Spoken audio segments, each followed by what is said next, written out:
สบายดีผู้แสผู้สาวแม่เฮือนแม่ซานคนงามทุกคนผู้ใดก็งามอะเนาะ คนที่ติดตามข่อยอยู่ใน YouTube หรือว่าอยู่ในเพจอาหารเฮือนครัวเราก็มีแต่คนงามๆหล่อๆเนาะมาเด้อมื้อนี้เฮามาเรียนเฮ็ดแป้งซาลาเปานุ่มเบานี่นะ คลิปนี้นี่ข่อยจะเฮ็ดแต่แป้งเด้อพวกเจ้าส่วนใส่หยังหั้นนะใส่หวานใส่เค็มข่อยจะแนบในกล้องวิดีโอเด้อถ่าใน YouTube แต่ถ่าว่าอยู่ในเพจน่ะคืออยู่ทงวิดีโอเดอะลิงก์นะอันนี้นี่คือเป็นใส่เผือกกวนมันยังร้อนอยู่เพราะว่าข่อยเฮากับป้งใหม่ๆมันจะเหนียวแหน่จักหน่อยหนึงอันนี้คือใส่ถั่วแดง หลายคนที่เอาสูตรข่อยไปเฮ็ดเนาะที่ว่าข่อยแซ่เป็นซาลาเปาใส่หมูเฮ็ดบ่เป็นเฮ็ดบ่ได้แป้งบ่เบาบ่นุ่มอันนี้ก็คือข่อยเฮ็ดให้เบิ่งใหม่อีกรอบเฮ็ดแต่แป้งเฮามาเริ่มเฮ็ดกันเลยหนึ่งก็คือเอานมงัวจืด500มิลลิหรือว่าครึ่งลิตรใส่ลงไปในซามนมอุ่นเด้ออันนี้คือผงยีสต์1บวงน้อย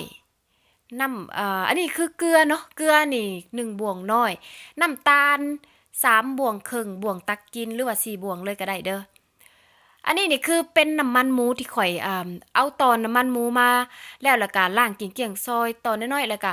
ข่อยเอาไปเคี่ยวไฟอ่อนๆแล้วก็ตองเอาแต่น้ำมันหมูนี่ปาไว้ให้มันเย็นมันจะออกเป็นแข็งๆคือเนยขาวเลยพวกเจ้าภาษาอังกฤษเขาเอิ้นช็อตนิ่งเนาะข่อยเอาไปละลายจักหน่อยหนึงแล้วก็ตักเอาประมาณ4 บวงตักกิน สามารถใส่แทนเนยขาวได้เด้อเพราะว่าเนยขาวอยู่บ้านเฮามันก็แพงเนาะเนยมันก็ยังบ่ได้ขาวเด้อพวกเจ้าเนยนะข่อยก็เลยลองซื้อมาหลายเทื่อแล้วเนยบ่ได้ขาวเลยเพราะว่าอ่าไขมันก็คือเขาเอิ้นช็อตนิ่งไขมันจากดอกทานตะวันหรือว่าไขมันจากสัตว์อันนี้เว้าง่ายๆคือไขมันช็อตนิ่งจากน้ำมันหมูภาษาอังกฤษหลังจากเฮาคนทุกอย่างเข้ากันแล้วเฮาก็ ใส่แป้งครึ่งโลแป้งสาลีอเนกประสงค์กาบัวแดงผงคอฟฟี่เมด1 บวงตักกิน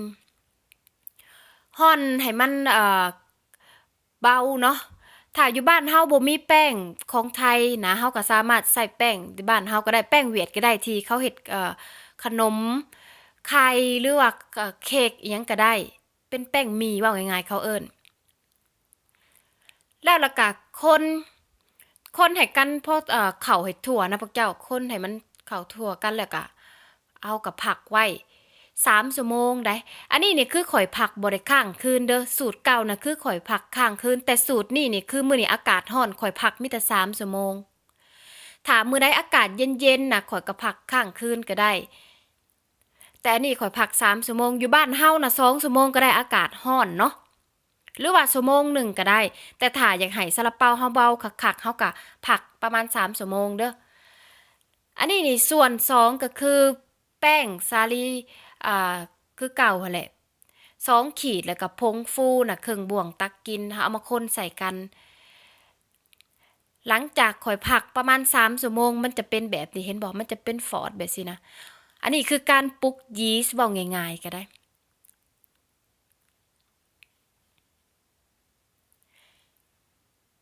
นี่เห็นบ่แล้วก็เฮาเอาส่วนแป้งที่เฮาผสมกับผงฟูมาห่อนใส่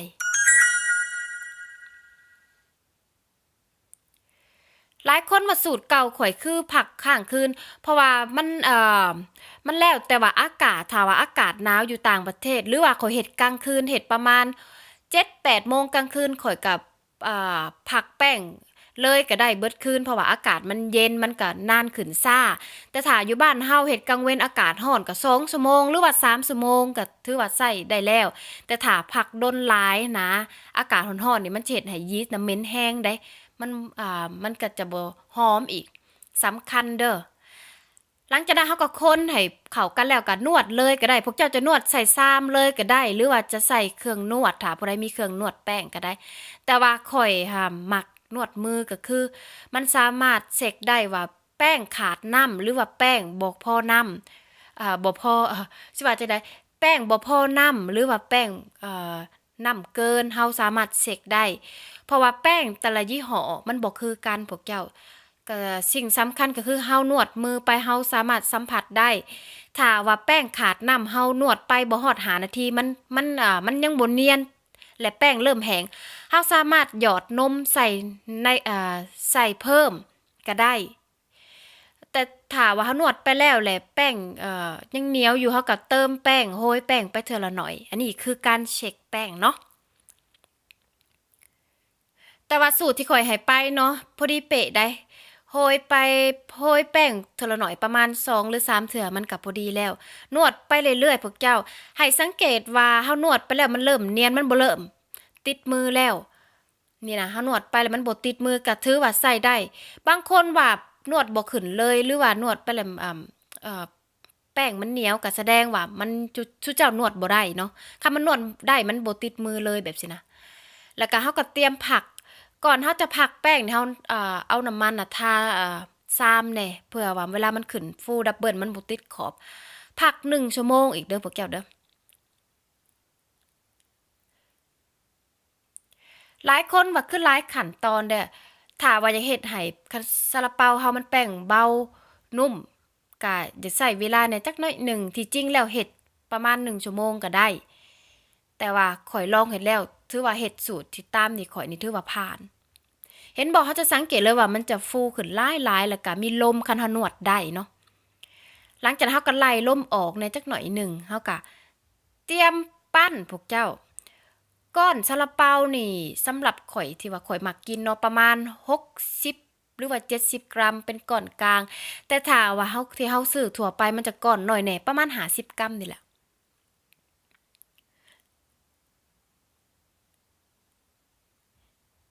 นี่เขาก็มาตัดในตอนที่เขาเฮ็ดแป้งอะนะต้องเฮ็ดไวๆเด้อพวกเจ้าเพราะว่าแป้งมันถูกลมมันแห้งไวได้นี่เขาก็ปั้นเป็นก้อนไปสิแล้วเขาก็เอาแพรปกไว้แน่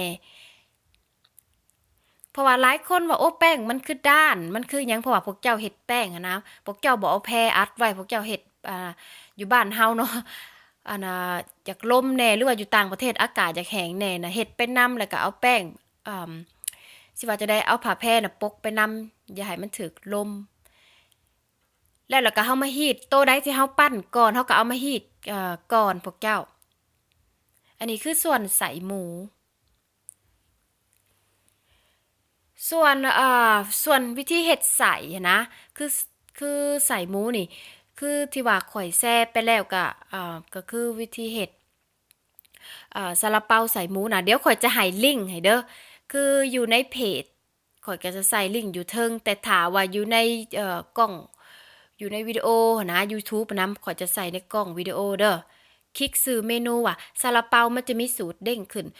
ทุกๆเมนูอยู่ใน YouTube นะหลายคนว่าข่อยบ่บอกสูตรข่อยบอกสูตรเด้อข่อยเขียนให้ในกล้องวิดีโอนะบางเทื่อข่อยก็เขียนเป็นภาษาอังกฤษแต่ถ้าข่อยมีเวลาข่อยก็เขียนเป็นภาษาลาวถ้าว่าผู้ใดอยากได้สูตรภาษาลาวก็เม่นเอาเด้อเพราะว่าบางเทื่อข่อยก็บ่มีเวลาข่อยก็ยากลูกข่อยเนาะพาวแซ่แล้วก็พาวไปเอาลูกบางเทื่อเลี้ยงลูกนำในการจีบการห่อหลายคนก็จีบงามกว่าข่อยเนาะข่อยก็บ่จีบงามเพราะว่าโดนๆเฮ็ดกินเทื่อหนึ่งเนาะถ้าว่าผู้ใดเฮ็ดประจำเฮ็ดขายเขาก็จะห่องาม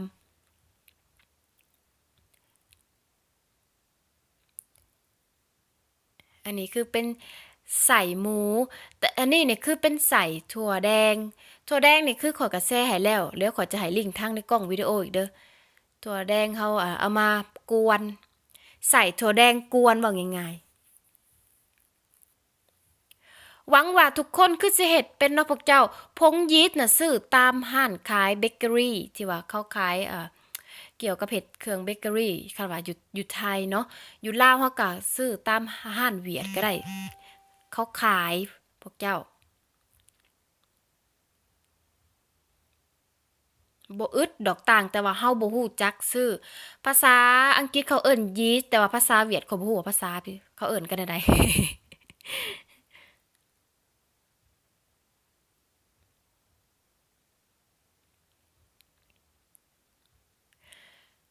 แล้วก็อันนี้คือเป็นส่วนใส่เผือกกวนข้อยบ่ได้เฮ็ดกวนให้หยังอยู่ในคลิปเดียวเด้อเพราะมันยาวโพดพวกเจ้าเบิ่งมันก็จะช้าในการเฮ็ดแป้งอันนี้ก็ข้อยก็เลยเฮ็ดหย่อออกมาก็คือสำคัญก็คือแป้งเพราะว่าหลายคนมีปัญหาในการเฮ็ดแป้งเว้าง่ายๆเฮ็ดแป้งบ่ขึ้นเลยแล้วก็เฮ็ดแป้ง บ่ได้แล้วก็เฮ็ดดำอีก ก่อนที่เฮาจะนวดแป้งเฮาก็ต้องล้างมือเกลี้ยงๆเนาะ สำคัญและก็ส่วนใสเนาะขอยจะแนะนำเติมก็คือถ้าอยากให้ปั้นง่ายหั้นนะเวลาเฮาจีบนะเฮาก็ปั้นเป็นก้อนก่อนใส่เผือกหรือว่าใส่กวนนะมันจึงง่ายในการจีบถ้าผู้ใดบ่ชำนาญนะมันจึงบ่เปื้อนมือและเฮาจึงบ่จับแป้งซาลาเปาอ่ามันเวลาเฮาไปนึ่งมันจึงบ่เหลืองหรือว่าสีซาลาเปาก็จะขาว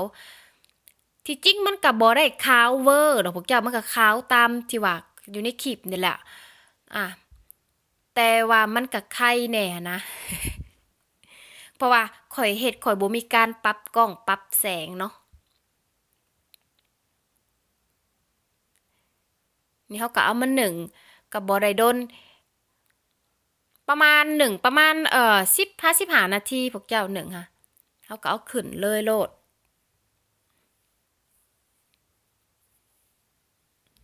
เห็นบอกแป้งนุ่ม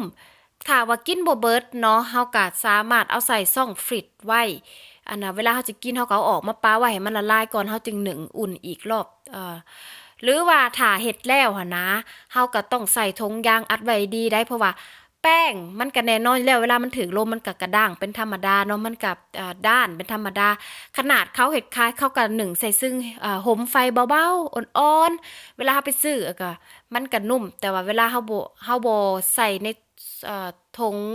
อหยังดีๆมันก็จะเฮ็ดให้แป้งด้านอันนี้สำคัญเนาะเพราะว่าหลายคนบอกว่าเอาไปเฮ็ดแล้วมัน1ตอนหนึ่งนะมันนุ่มแต่ตอนมันเย็นแล้วมันก็อยากด้านมันแน่นอนอยู่แล้วเนาะคือว่าหั่นแหละ